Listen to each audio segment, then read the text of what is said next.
You know, there's nothing strange about it. You know what I'm saying?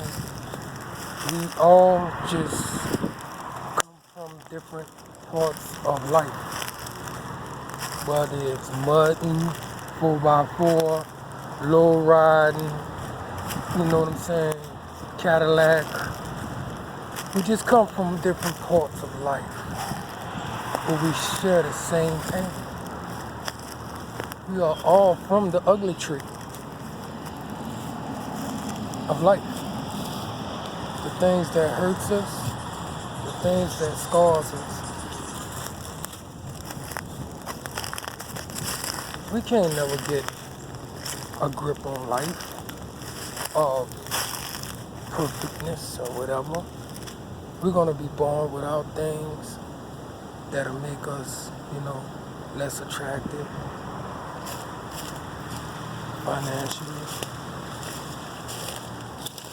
all that type of stuff. It's not about all that in life, you know?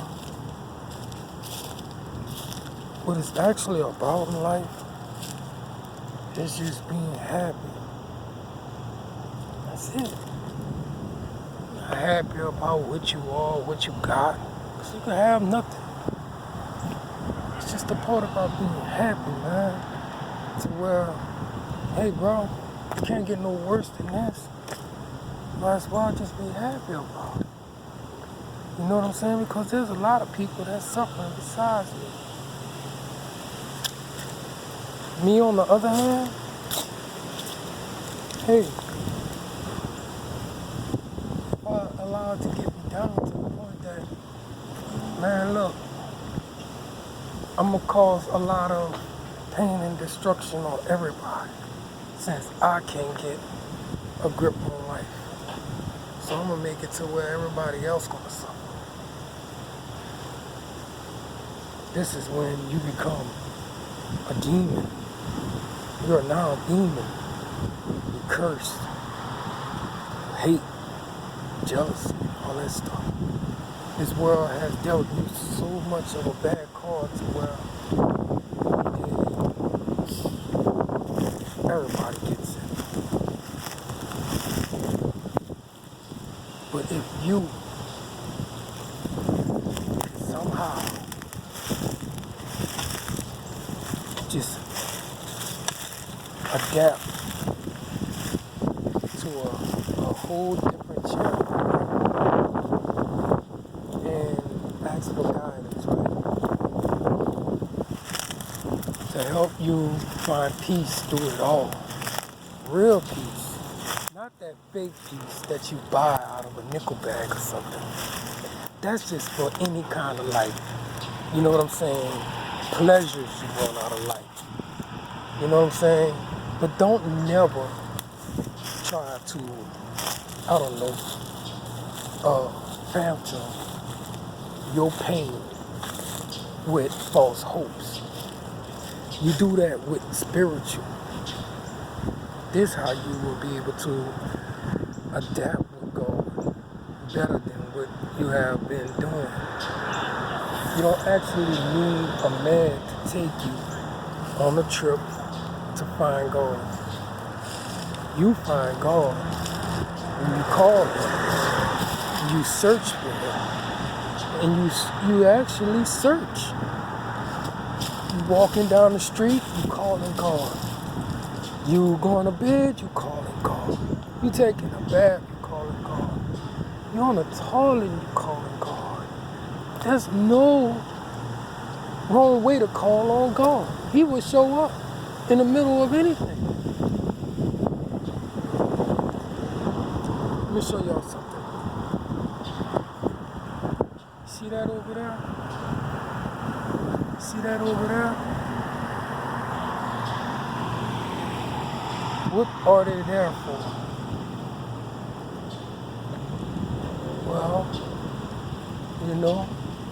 they're there to guide things. The things, the souls that goes into them are supposed to come out into here and have it to where in this area, whatever area they come from, God is with them. And not only that, but God is going to show up and do them. But now, what is this right here? Okay, I just want to seriously see if I can see this here with the camera. Oh, there it is. What is that?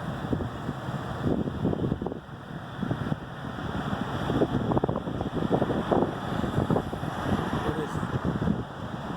Why is it?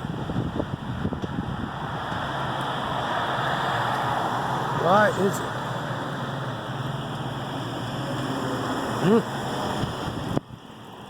Spooky, isn't it? These are the things in our lives. Let's get a little closer.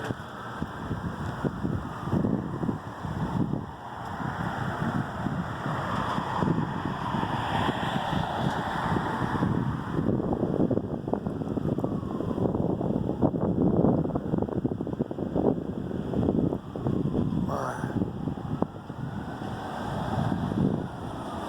These are the things that are in our communities.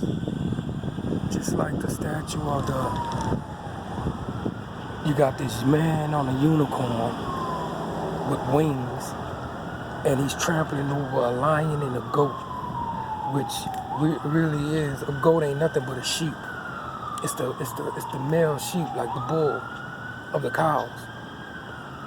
And it symbolized that, you know what I'm saying, these non-believers, they trample over God and his children. They're made his footstool. You know what I'm saying? See, like, you got these houses, that's Don Jackson, right? And some of these houses, they have underneath, you know, they raised up high, and they got underneath little fortress where the slaves used to be. That was slave quarters. And that was symbolizing that making your enemies your footstool by walking on top of you, putting you underneath them. We are definitely in the spiritual battle. We've been in it. But with the wool over our eyes, that's how we lose. Being misled and mistaught, and then so brainwashed to where we don't want to see the truth. We don't want to know. We are fine believing in the lie individually. But when it comes to the whole flock is cursed because you refuse to recognize the evil that people brings with the gospel. Yeah, like that.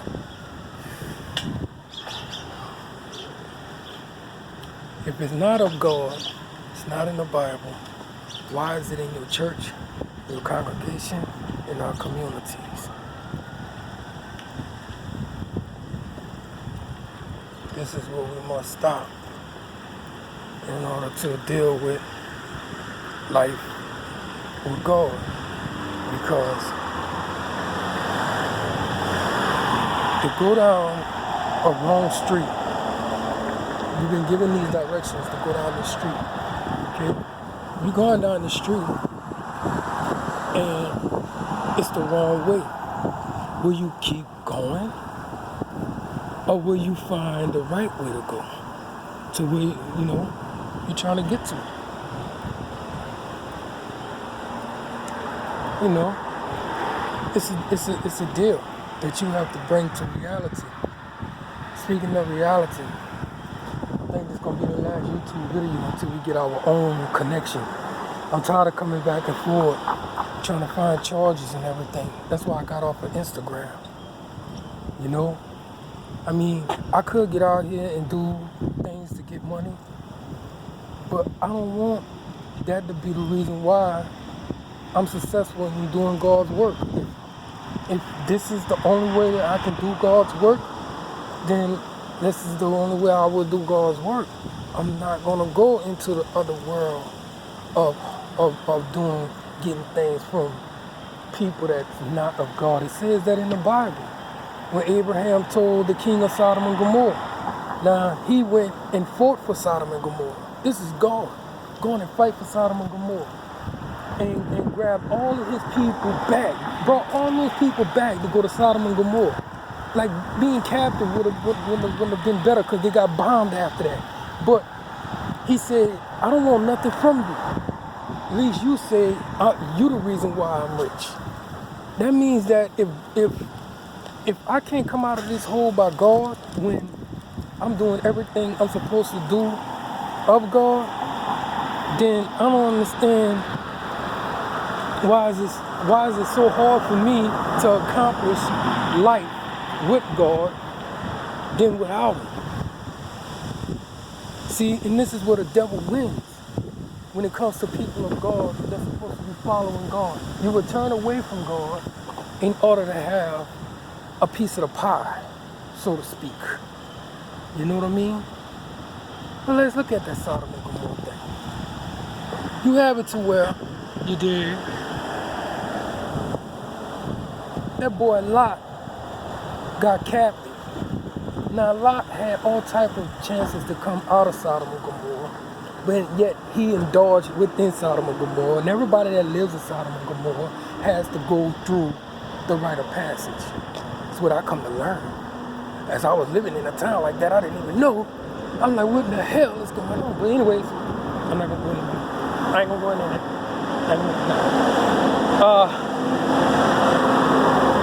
He did not want to leave. He did not want to leave.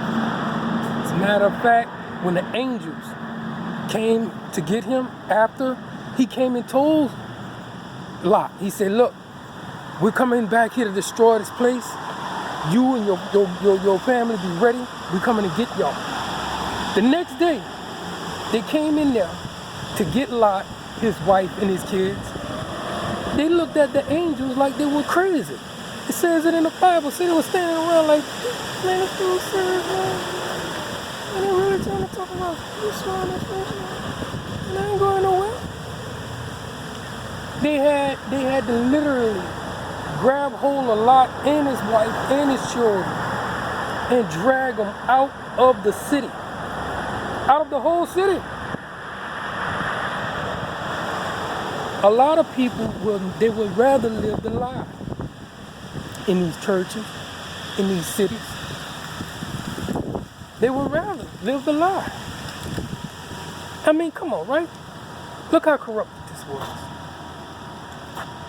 Lot decided to leave Abraham over a dispute of being, you know what I'm saying, crowded. Then Abraham go and fight and free him. He still turned away and went and lived in Sodom and Gomorrah. Sodom and Gomorrah got burned up for the sins he did. He still turned away from Abraham and went and lived on his own in the city next to Sodom and Gomorrah. And then ended up right back into the mountain that God told him to go. He said, go into that mountain and stay there, you and your daughters. And he was like, man, I don't want to go up there. I might get killed up there. How about if I just go down here to this little bitty city right next? You know what I'm saying? I'd rather go there. Then when he went there, they wanted to kill him up in there. Winded up in the mountain where he told him to go at.